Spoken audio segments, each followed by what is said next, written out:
أعوذ بالله من الشيطان الرجيم. بسم الله الرحمن الرحيم. وقد آتيناك من لدنا ذكرا من أعرض عنه فإنه يحمل يوم القيامة وزرا خالدين فيه وساء لهم يوم القيامة هملا يوم ينفخ في الصور ونحشر المجرمين يومئذ زرقا صدق الله العظيم. అనంత కరుణామయుడ పరకృపాశీలుడైన సృష్టికర్త అల్లాహ్ శుభనామంతో ప్రారంభిస్తున్నాను. సోదర సోదరిమణులారా, అస్సలాము అలైకుం రహమతుల్లాహి వబరకాతుహు. సర్వలోక ప్రభు సర్వేశ్వరుడు అల్లాహ్ మనందరి జీవితాలలో శుభాలను శాంతిని కురిపించునుగాక. ఆమేన్. ఇంతవరకు మనము మానవ మార్గదర్శక గ్రంథము, దైవం పంపిన చివరి దైవ గ్రంథం దివ్య ఖురాన్ నుండి 20వ అధ్యాయం 99, 100 ఈ రెండు వాక్యాల అరబీ మూలమును విన్నాము. మహాశైలరా, ఈ వాక్యాలలో దైవం తాను పంపినటువంటి మార్గదర్శకత్వానికి వ్యతిరేకంగా ఎవరైతే నడుచుకుంటారో, ఎవరైతే ఆయన పంపినటువంటి గ్రంథాన్ని తిరస్కరిస్తారో, మరి అటువంటి వారి పరిస్థితి మరణం తర్వాత ఏమవుతుందో, అక్కడ వారు ఎదుర్కొనే ఆ కష్టాలు, ఆ ఆపదలు ఏమిటో దైవం ఇక్కడ తెలియజేస్తున్నాడు. చూడండి, సృష్టి ప్రభు అల్లాహ్ తెలియజేస్తున్నాడు, వలకద్ ఆతైనాక మిన్ లదున్క జిక్రా, నేను ఒక జ్ఞాపికను మీ వద్దకు పంపాను అంటున్నాడు. జ్ఞాపిక అంటే మర్చిపోయే వాళ్లను జ్ఞాపకం చేసేదన్నమాట. అంటే ఎవరైతే దైవాన్ని మర్చిపోతారో, ఎవరైతే పరలోక దినాన్ని మర్చిపోతారో, ఎవరైతే స్వర్గ నరకాలను మర్చిపోతారో, నరకంలో ఎదుర్కొనే ఆ భయంకరమైనటువంటి శిక్షలను ఎవరైతే మర్చిపోతారో, వాళ్లను మరి ఏమరిపాటు నుండి లేపి వాళ్లకు జ్ఞాపకం చేసేది కాబట్టి దైవం ఈ గ్రంథాన్ని జ్ఞాపిక అని చెప్పడం జరిగింది. మరి సెలవిస్తున్నాడు, నేను ఈ జ్ఞాపికను పంపాను మీ వద్దకు, ఇందులో మీ ప్రస్తావనే ఉన్నది, మీ గురించి మాత్రమే ఈ గ్రంథాన్ని పంపాను. ఎవరైతే ఈ గ్రంథాన్ని మరి అనుసరిస్తారో, దాని ప్రకారం ఎవరైతే జీవితం గడుపుతారో, మరి వారికి క్రింద కాలువలు ప్రవహించే ఉద్యానవనాలు సిద్ధంగా ఉన్నాయన్నాడు. మరి ఎవరైతే ఈ జ్ఞాపికకు విముఖుడవుతాడో, దీనిని ఏమాత్రం కూడా పట్టించుకోకుండా తన జీవితం గడుపుతాడో, మరి అటువంటి వ్యక్తి ప్రళయం నాడు ఒక పెద్ద పాప భారాన్ని మోస్తాడు. చూడండి, ఎవరైతే ఈ గ్రంథాన్ని విశ్వసించి దానికి అనుగుణంగా మరి నడుచుకున్నట్లయితే వారికి మరి స్వర్గము, మరి ఎవరైతే దీనికి విముఖుడవుతాడో అటువంటి వారికి భయంకరమైనటువంటి వినాశనం. మరి వారు భయంకరమైనటువంటి సంకటంలో సదా చిక్కుకొని ఉంటారు. ప్రళయం నాడు వారికి ఎంతో బాధాకరంగా, చాలా బరువుగా ఇది కనబడుతుంది అంటున్నాడు.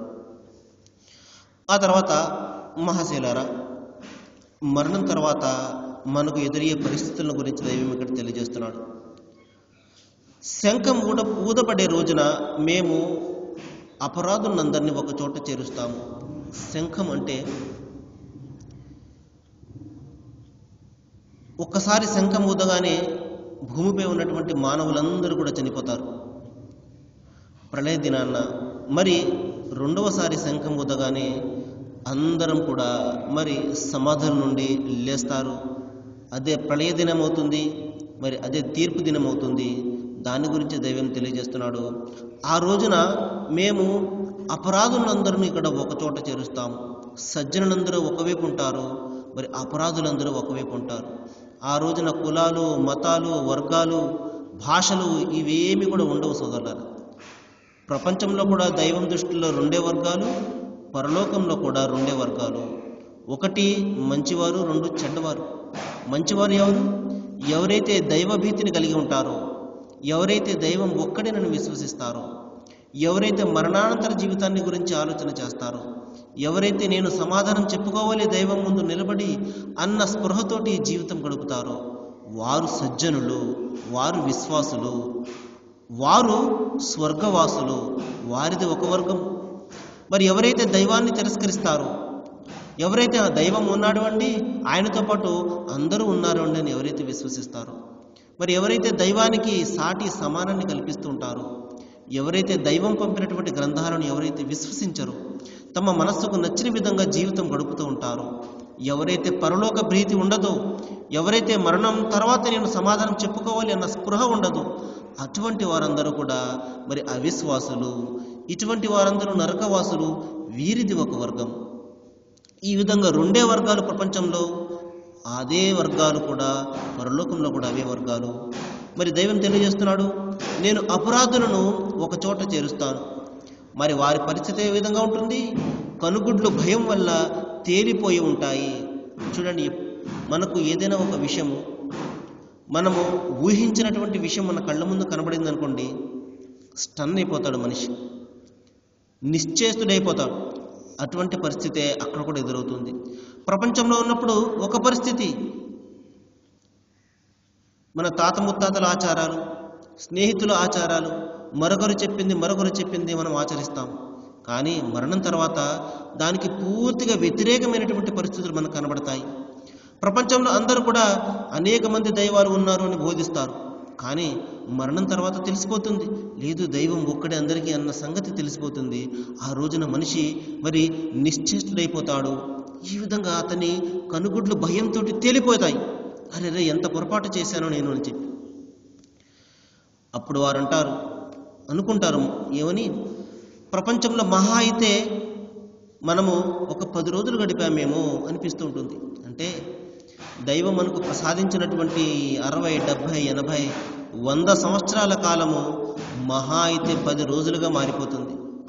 సోదరులారా చూడండి, మరి ఇంకొక వ్యక్తి అంటాడు, లేదు 10 రోజులు కాదయ్యా, కేవలం ఒక్కరోజే మనం ఉన్నాము ప్రపంచంలో అంటాడు. మరొక వ్యక్తి అంటాడు, ఒక్కరోజు కూడా కాదయ్యా, గంట పాటే ఉన్నాము మనము ప్రపంచంలో అంటాడు. ఈ 100 రోజుల జీవితం అంతా కూడా ఒక గంటగా మారిపోతే సోదరులారా, ఈ గంట జీవితం కోసము మనము ఎంతగా తాపత్రయపడుతున్నాం చూడండి.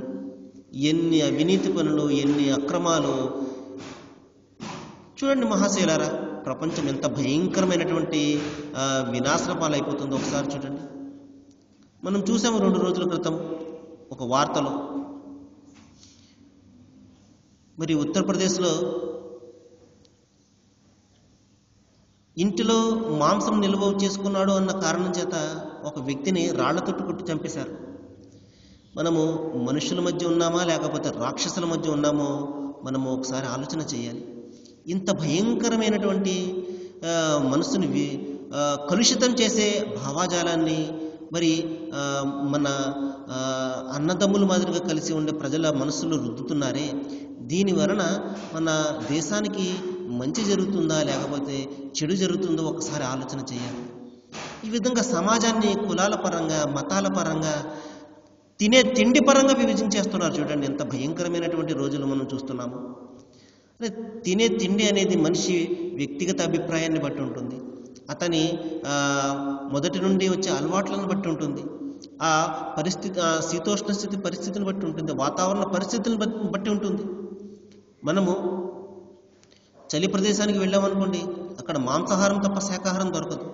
మరికొన్ని ప్రదేశాలకు వెళ్తే అక్కడ శాకాహారం తప్ప మాంసాహారం దొరకదు. చుట్టూ ఉన్నటువంటి వాతావరణ పరిస్థితులను బట్టి ఆహారపు అలవాట్లు ఉంటాయి. లేదు నువ్వు పలానా ఆహారాన్ని భుజించాలి అని చెప్పేసి మనము నిర్దేశించడానికి మనం ఏమైనా దేవుళ్ళమో ఒకసారి మనం ఆలోచన చేయాలి సోదరుల. నీవు పలానా తిండి తింటున్నావు కాబట్టి నువ్వు నాకు నచ్చడం లేదు అని అతన్ని చంపివేయడము, ఇది ఎంత రాక్షసత్వానికి పరాకాష్ట ఒకసారి మనం ఆలోచన చేయాలి.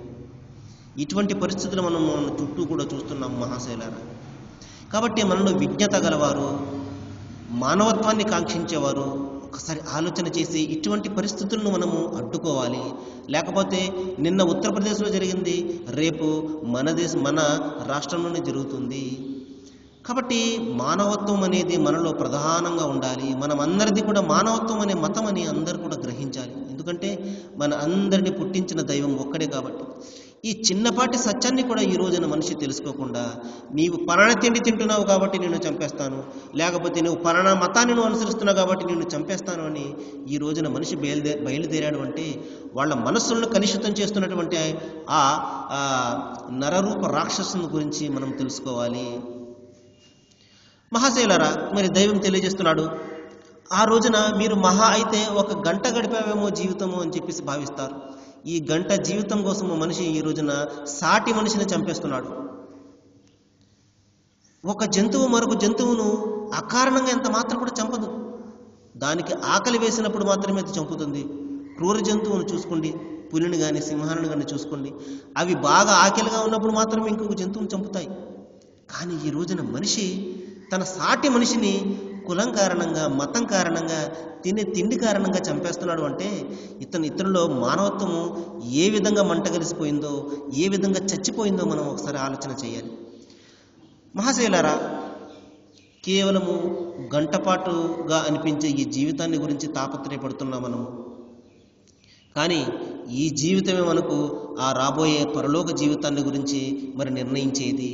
ఇక్కడ ఎవరైతే సజ్జనులుగా ఉంటారో, దైవభీతి పరులే ఉంటారో వారే ఆ జీవితాన్ని సాధించగలుగుతారు పరలోకంలో. ఇక్కడ ఎవరైతే ఈ విధంగా భయంకరమైనటువంటి వినాశన పనులు చేస్తుంటారో, ఎవరైతే ఈ విధంగా తమ మనసుకు నచ్చిన విధంగా ఎవరైతే జీవితం గడుపుతారో, ఎవరైతే తమ నాయకుల మాటలకు లోబడిపోయి ఎవరైతే ఈ విధంగా భయంకరమైనటువంటి మారణకాండ చేస్తుంటారో వారు నిశ్చయంగా నరకానికి పోయేవారే. మరి మహాశైలారా, దైవం ఇక్కడ ఇంకా తెలియజేస్తున్నాడు, ఓ ప్రవక్త, నిన్ను ఆ రోజున ప్రజలు అడుగుతారు, ఆ రోజున ఈ పర్వతాలన్నీ ఏమైపోతాయి అని. చూస్తున్నాం మనము, పర్వతాలు అన్నీ కూడా ఎంతో బలంగా కనబడుతుంటాయి.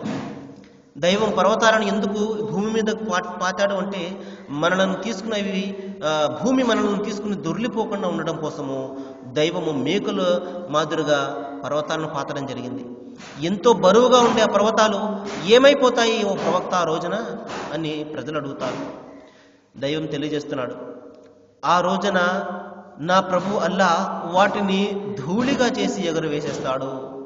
పర్వతాలు దూది పింజల మాదిరిగా ఆ రోజున ఎగురుతుంటాయి.